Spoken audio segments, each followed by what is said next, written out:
Good afternoon, YouTube, and welcome back to Fat Cat Collections. Today, I am showcasing 4 Invicta Sea Hunter watches. Now, if you guys have been watching me for a while, you guys know this channel mainly started off with reviewing Invicta watches, right? And over the years, my collection has grown to over 400 thanks to brands collaborating with Fat Cat Collections, which is, I'm super fortunate. It's awesome to be able to keep reviewing watches and creating content and helping brands market their product and just really show off this stuff. Because a lot of times when you go to a website and you look at the pictures, it's just different when you see it, I don't know, in video format, right? So I want to come back to a lot of these older watches I have, the Invictas, which are, you know, a lot of my, I have newer Invictas and older Invictas, but some of the ones I want to show you today are over 8 years old, and we're showcasing the Sea Hunter.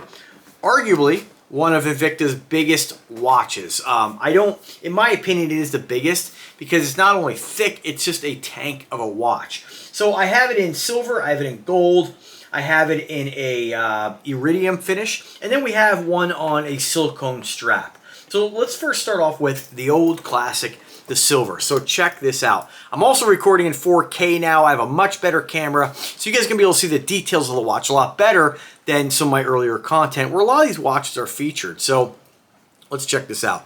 So massive, massive piece. This is what I call the Sea Hunter III. You'll see this referred to as the 2, the 4. I mean, people, you know, are constantly, I think, mislabeling this watch. And I think I'm correct to say Sea Hunter 3 because the original Sea Hunter watch looked nothing like any of these. It was nowhere near as large. It was about 50 millimeter. Then they came out with, and I might be a little bit wrong on that, they might have come out with this version with, you'll see it posted on YouTube and all of the internet, but it's very similar to this watch, but it doesn't have the crown guard. Sorry, the crown guard right here, and it doesn't have this gear edge bezel. It has kind of like a rubber kind of insert around the bezel, which I think kind of makes the watch, I don't know, I think it cheapens the watch. I did have one, ended up selling it when I saw that they came out with this. And this is really the best Sea Hunter they've ever created, in my opinion. It's big, it's massive, it's about 70 millimeters all the way to the crown protector. But if we measure just at the bezel, I think it's 60. Let me just double check here. It's been a while since I've looked at these, so we got, yeah, just about 56, 57. Close enough, right? Massive watch.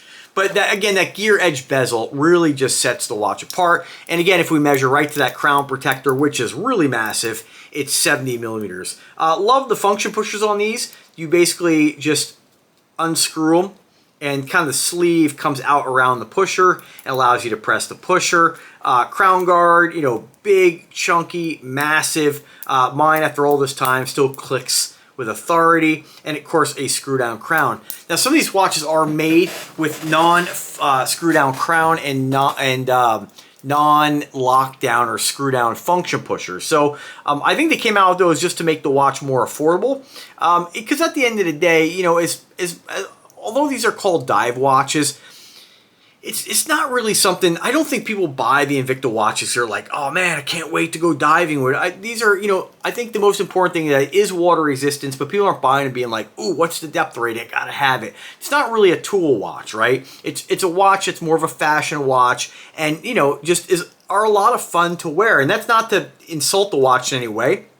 You get amazing quality, amazing bang for buck. Hopefully you can see that shot there. It's got the kind of furnace blue propeller on the back with an exhibition window. I love, this is one of my favorite exhibition case backs that any watch company's ever done.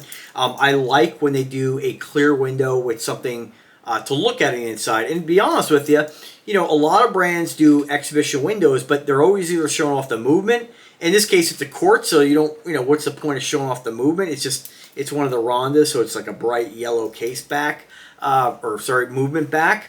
But I like that they did something that's 3D like that, where you have that propeller. Some folks would think that that actually spun as part of like an automatic rotor. It does not. It is stationary. The only other watch I could think of that does that, I'm sure there's other ones, but the Sub-Aqua Noma 5 has kind of like this lattice work pattern with that furnace blue. Absolutely love it. I mean, I think it's a fantastic addition to the watch. I wish they would do more. I wish companies would do more of that. Even if they're using an automatic movement, it's so cool to see something like that on the back. It's just a really great design aspect of the watch. Bezel, incredible action. But, you know, I say that, you know, all the time. Most watches have incredible bezel actions. You know, we're not living in the 80s anymore. Modern machining is giving companies the ability to make things with high precision for a fraction of the cost of what it used to. You know, I love that they have that propeller on the side of the watch. And this is kind of like, you know, a lot of companies, like you guys know I do like Nubeo reviews and Spinnaker and all the Dartmouth brands. A lot of them are themed watches. And sometimes that theme is great. It works really well. But sometimes it's hard to theme like a space mission, or hard to theme like, if you're not theming something like an object, it can be a little challenging. But they knocked it out of the park with this. This isn't really even themed. It's just Sea Hunter, but they have that propeller, simple. On the crown, it looks absolutely fantastic on there. You can see, let me just focus in on his here. Yeah, there we go. And again, on that case back, inside the exhibition window, big, beefy, bold, 23 millimeters in case thickness, say 70 millimeters all the way to crown guard, and you will see this referred to as 57 millimeter, or I've seen it 63, I've seen it 70. It really is 70 to the edge of the bezel, to the crown guard, and then 57 at the bezel, give or take a millimeter, pretty close, right? So, I mean, just a big, bold, chunky watch. And this watch, I remember when I got it, because I was like, I want the biggest watch possible. You know, this definitely filled that void, right, so to speak. Next one I got is the gold, and after getting it in silver, I was like, man, I gotta get this thing. What a giant gold, gaudy watch. I mean, this thing just reeks of gold. And again, this watch is over 7, 8 years old. The quality of the plating, amazing. You're gonna get, you know, scratches down these. Anything polished is gonna scratch easier, but you can see after all this time, you know, incredible looking. You know, got the Sea Hunter shark logo on the bracelet. This is the best Sea Hunter that they've ever created, in my opinion, which is why, you know, I have 4 of them. Absolutely love it. And we're gonna see what these look like on the wrist as well. I mean, these are just bold, big. Let's see if the battery still works in this, because I generally pull the crown. No, battery's dead on this one. Let's see if the battery's dead on this one. Usually I keep the crown pulled until the battery dies, and I just screw the crown down. And then we have, let's go into the Iridium abalone. See if the battery is dead on this. No, battery's still working on this. I don't even know what year I got this watch, but battery is still ticking away. Wow, incredible. So check out the Iridium. Now this one, I have to tell you, is probably of all the Sea Hunters my least favorite. Not to say I don't like it. I love the abalone, but I think they could have done a better job on this by getting rid of all that lattice work, kind of cross-section pattern on the face around the dials and complications, and just making this a simple NH35 automatic with a big chunk of abalone. Or just, even if you're going to leave it with the quartz movement, get rid of all that busy work in there. I just think that the abalone is so beautiful, you really can't see it in this watch. If you compare this watch, this color combination, I also have this in the Grand Octane, which is just a much nicer representation, a much nicer look, because you can really see the abalone, where here, it's just kind of blocked with all that crap they got going on the face. So, the one thing I don't like about it, but, you know, still a crazy looking watch. Abalone and this iridescent iridium type finish is just super loud, super colorful, and the kind of watch you can really, you know, you can wear this with anything. I don't think this is like a suit and tie kind of watch, but it really is a stunning piece, and, you know, definitely one for the collection. Although this is a watch that barely gets worn. The Iridium abalone stuff, I think I wouldn't buy another one, to be honest with you. And even when, like, Nubeo has a couple of their abalone, not their abalone, a couple of their models in an iridescent finish, I find myself not being gravitated towards them. I don't know what it is. I think kind of my desire for this kind of finish really wore off. But it's still cool. I would never sell it.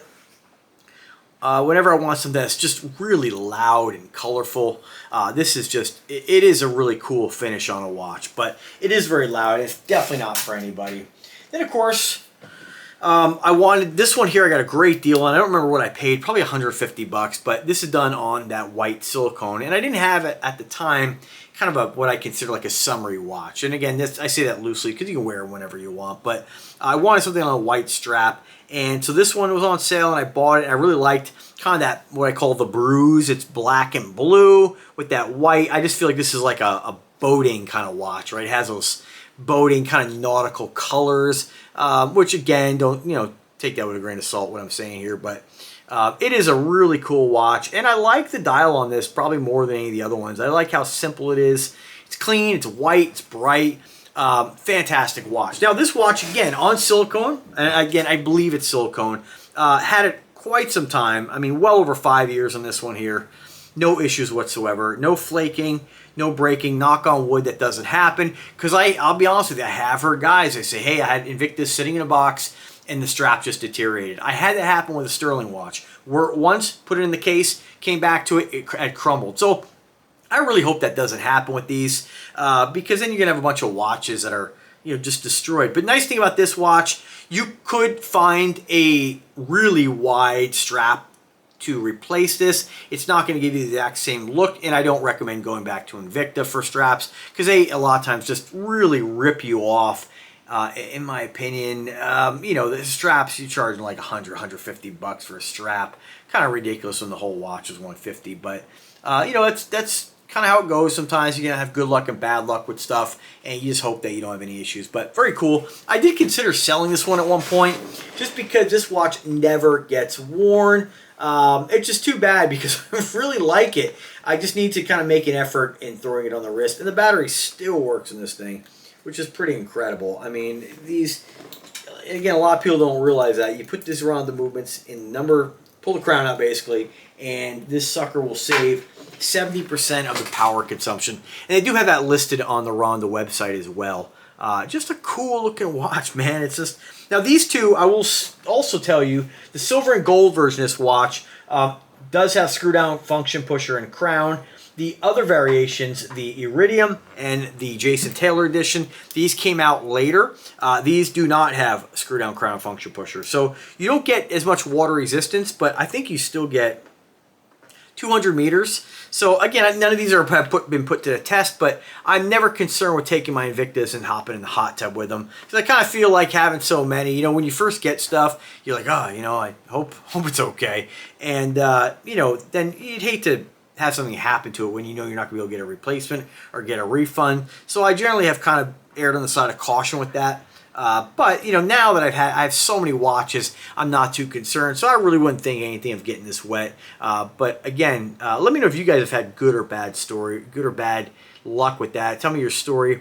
This also says Swiss movement, and this one here doesn't list that it says Swiss movement on the face, but it does list Swiss movement on the back. And so this is probably one of the Ronda movements that is considered Swiss made. And remember, the Swiss designation is really pretty loose. A little bit of the movement has to be assembled in Switzerland, or the parts sourced in Switzerland. It's really just meaningless. There was a time where that meant something. In my opinion, it's meaningless nowadays. So why don't we throw some of these on the wrist here? So we'll start with this one here since I got it in my hand.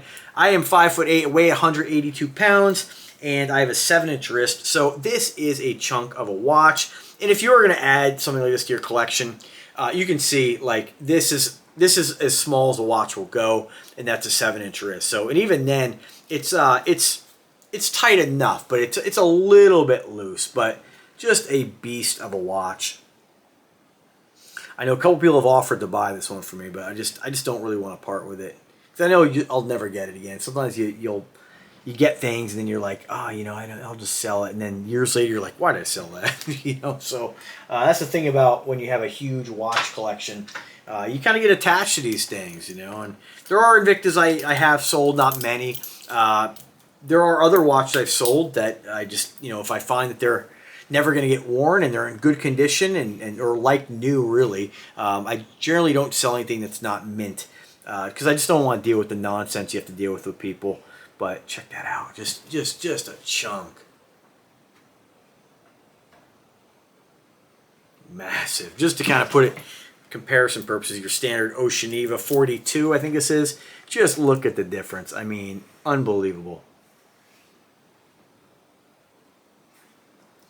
Now again, this is not for everybody. Like, this is a very masculine, very gigantic watch. But, you know, Invicta's selling a lot of watches, even though they did go bankrupt, I think, at one point. But I think that affected their stores. And I've often wondered how they can...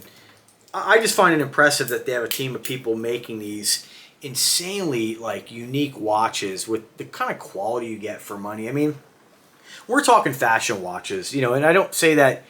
you know, these are not luxury watches by any means. And a lot of companies throw that term around. Luxury watches are brands like Patek, Rolex, Omega. Those are luxury brands. And some would even argue like Rolex and Omega aren't even luxury brands. You know, when you're looking at hundreds of $1,000s for a watch, that watch better friggin' be perfect. And a lot of times they're just not. Like, I hear stories of people all the time on the internet about the good luck and bad luck they have with brands like that. Now, again, I put my money on that you're going to get better quality. But remember, the quality kind of analogy I make is quality isn't like Invictus here and Rolex or luxury brands are here. It's more like this, right? When you pick up a watch like this, whether you like it or, you know, whether you can hate the styling, you can't argue that. It's 316 stainless steel. It's got a decent quality movement that tells amazing time, better than an automatic. You know, the bezel action's great. It's not like the bezel's flopping all over the place. The finishing, the fit, is a beautiful, well put together watch. That doesn't mean that it's a guarantee that this watch is going to last you forever, but there are no guarantees with anything in life that a product is going to last you forever. Now let's go back to the silver. And I always say too in the videos, like, my dad's not going to wear this, right? My dad's more of a conservative, you know, watch wearer. You know, he's like the 42. He loves some of the Spinnaker watches. You know, that's more his thing, right? But this is not everybody's thing. This is huge. But if you are looking for a big, bold, gaudy watch that, you know, is... Let me tell you, you wear this watch, people are going to say something to you. They're going to be like, dude, that watch is crazy. They want to look at it. Doesn't mean they want to wear it. I don't mean that they're necessarily asking you because they want to go buy one, but they are going to look at that and say, dude, that thing is awesome looking. Like, it's like looking at a big, giant lifted truck. Like, somebody say, that's ridiculous, you don't need that. But you can't not appreciate what went into it, right? And so I kind of look at it like that. They're big, they're bold, they're meant to get noticed, they're big, flashy, gaudy watches. And again, not for everybody, but I absolutely love them. I enjoy wearing them. And I think, you know, the quality for what you get, I'll say it forever. I've had only a few issues with an Invicta watch. One was the case back, which came from day one like that. It's the only one I've ever had leak. It did fog up, and not leak to the point where it was like water in it, but I wouldn't submerge it. It did fog up in the shower, so it was $100. I just don't wear it in the shower anymore, right? I wear it when it's dry. And then, of course, I did recently have my Zeus Bolt.